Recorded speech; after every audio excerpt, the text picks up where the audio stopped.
The Heat trying to pull even as the NBA Finals put Game 2 in the books. The NHL Finals started in Las Vegas, but that doesn't mean the Panthers' home arena sat empty. As Governor DeSantis lands at the Iowa Fair, we stand for the protection of our children. Another migrant flight lands in a sanctuary city.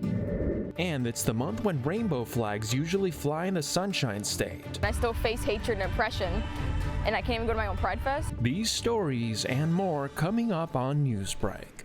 Hello, South Florida. I'm Kenneth Bueno. I'm Lauren Wirtz. Today is Monday, June 5th, 2023.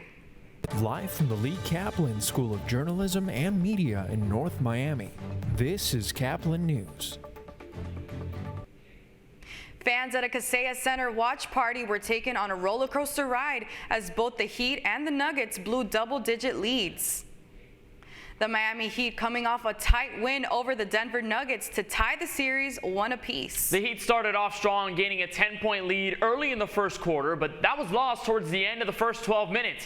Things didn't look much better for the Heat after that. They were down over 10 after the half. However, no matter how well and skilled the Nuggets team is and how underestimated the Heat are, Jimmy Butler simply does not care. We're not worried about what anybody thinks. We're so focused in on what we do well and who we are as a group that at the end of the day, that's what we fall back on. Make or miss shots, we're going to be who we are because we're not worried about anybody else. It's how it's been all year long, and that's not going to change. So that's what I think it is. I think it's the I don't give a damn factor. It was that attitude not just from Butler, but from the entire team that caused them to come back for a 3-point win over the Nuggets. The final score was Heat 111, Nuggets 108. The finals are coming home to the Kaseya Center for Game 3 on Wednesday, where guard Tyler Hero is expected to return after injuring his hand back at the very first playoff game versus the Bucks. Panthers fans are hoping their team can also pull off a win on the road today. Thousands of them watched the team's Game 1 loss Saturday from the FLA Live Arena, even though the game was being played 2,000 miles away. Caplin News reporter Tanya Jimenez was one of them. For the first time since 1996, the Florida Panthers are in the Stanley Cup Finals. Game 1 is tonight in Vegas, but South Florida showed up to support the Cats at FLA Live Arena. It has been 27 years since the last Finals Cup appearance, and the new generation of Panthers fans could not be more excited and ready to experience it for the first time. Were you around for the 1996 Stanley Cup Finals? I was not born. You were not born? No. And what about you? I was not born at all either. No, born 1997, so 1 year off. Fans flooded the FLA Live Arena, eager to feel the Game 1 jitters, even if just on a screen. So I moved here after college, and I'm from Iowa. They don't have a hockey team. So my friend that I graduated with right here, she worked for the Panthers and made me a fan right away. A win, obviously, is why I came here. Score prediction, I would say maybe 2-0. Got a good defense. Hopefully they're going to put out. Shout out Bob. The Vegas Golden Knights took Game 1, beating the Cats 5-2. But the arena still shook with the never-ending cheers from fans and electric energy.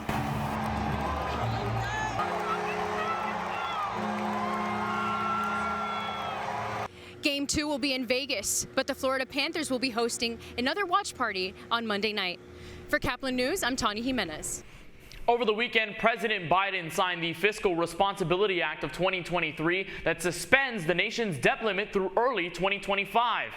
It prevents a default while reducing the deficit, according to President Biden. It expands work requirements for some food stamp recipients and claws back some COVID-19 relief funds, among other policy provisions. Reactions to the negotiations for the bill continue from both sides, and the new bill also caps on non-defense spending.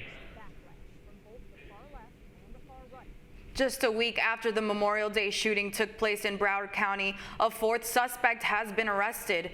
The shooting was last Monday on Hollywood Beach. Investigators have found another person who was involved in the mass shooting that wounded 9 people. The unnamed person is in custody as police are now looking for one more suspect who was also involved in the Hollywood Boardwalk shooting. An investigation this morning as Florida Governor Ron DeSantis is being blamed for the latest migrant flight. For more, here's reporter Steve Large from Sacramento's KOVR. We believe that the state of Florida, Governor DeSantis is behind it.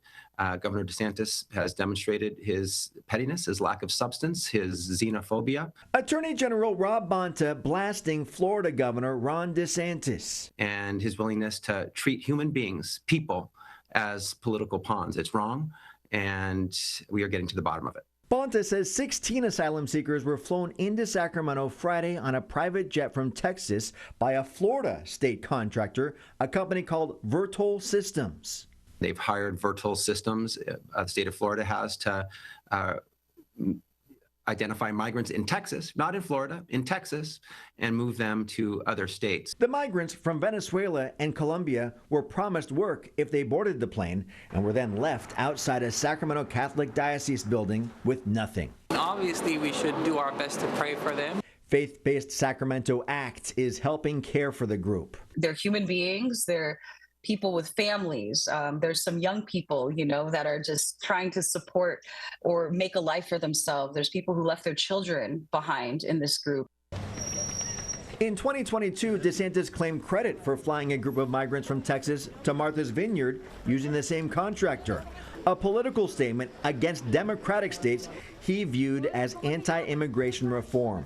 Now, California's Attorney General calling him out for the same stunt, only this one is putting Sacramento at center stage. It's very strange. At best, it's potentially illegal. It could violate criminal laws. It could violate civil laws. So we're continuing our investigation. We'll get to the bottom of that.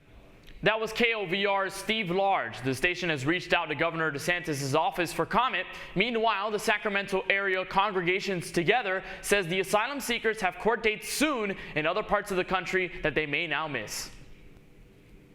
Former President Trump, a no-show at an event for Republican presidential hopefuls.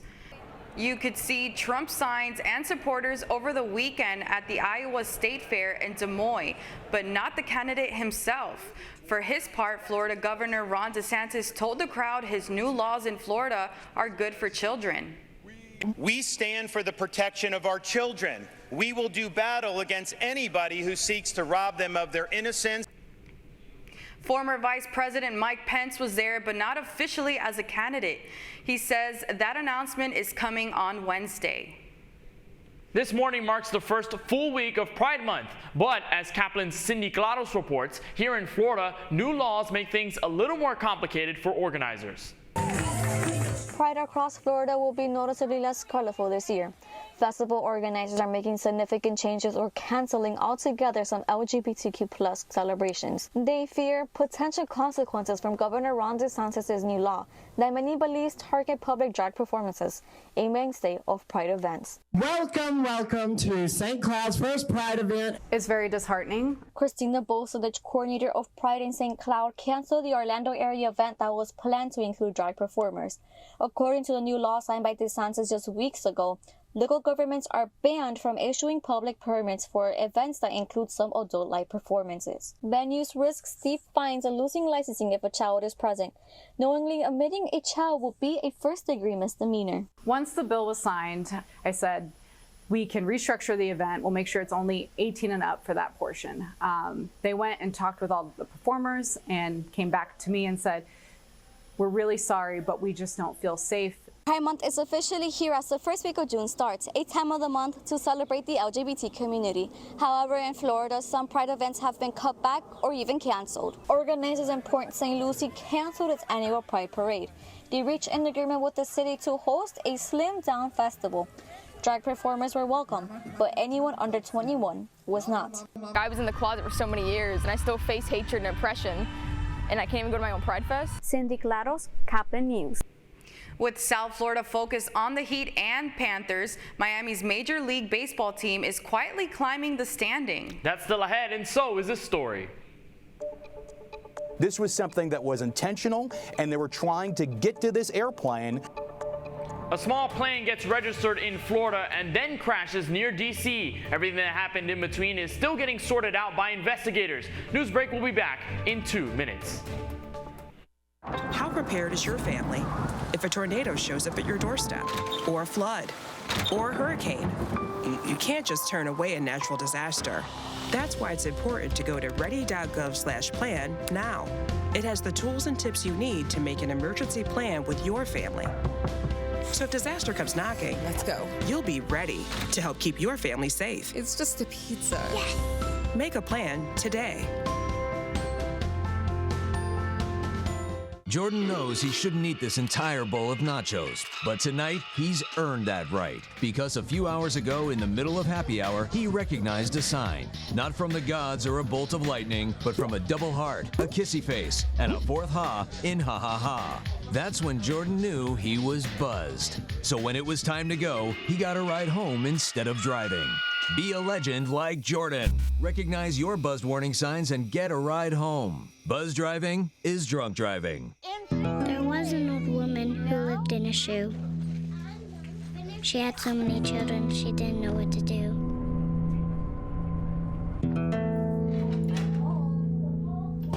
She gave them some broth without any bread and kissed them all soundly. Lights out. And put them to bed. Hunger is a story we can end. End it at feedingamerica.org. I help our fellows design their paths as creative entrepreneurs. My experiences serving startups, creative businesses, and cultural organizations, and my journey as a queer mixed immigrant with Haitian and Arabic roots, inform the co-creative environment we foster at Radcliffe. We leverage our collective diversity to encourage the building of lifelong personal learning networks and mindsets that stimulate continuous innovation.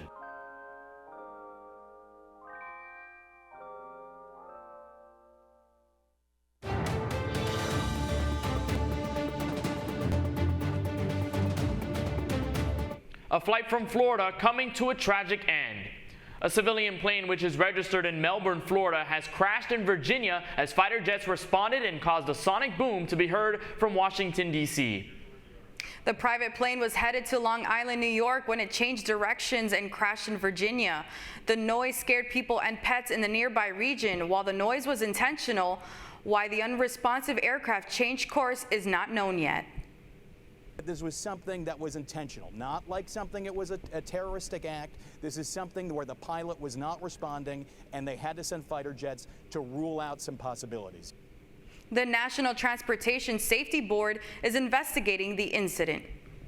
A successful sweep over the weekend as the Marlins wrapped up a 3-game series against the Oakland Athletics at home.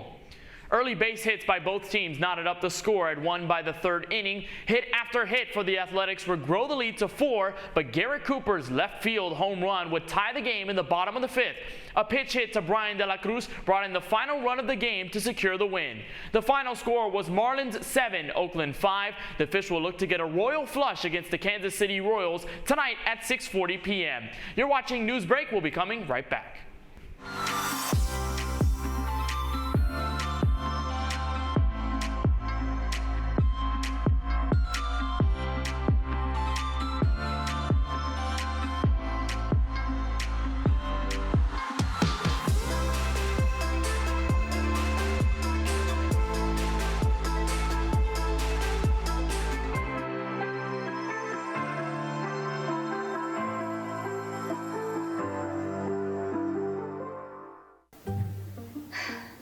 Really use a new tablet. I just don't have the money.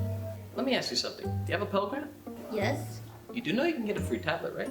Did you say free? Yeah, free. It's simple. And the application is done in the store. I could really use a tablet. Go get one. Another satisfied customer. Stop by Panther Tech in the Graham Center at FIU MMC today to speak with one of our associates to get your free tablet. Type 2 diabetes can have a big impact on your life. But how can it be prevented? Well, the first step is knowing if you have something called prediabetes. Take the 1-minute risk test today at doihaveprediabetes.org.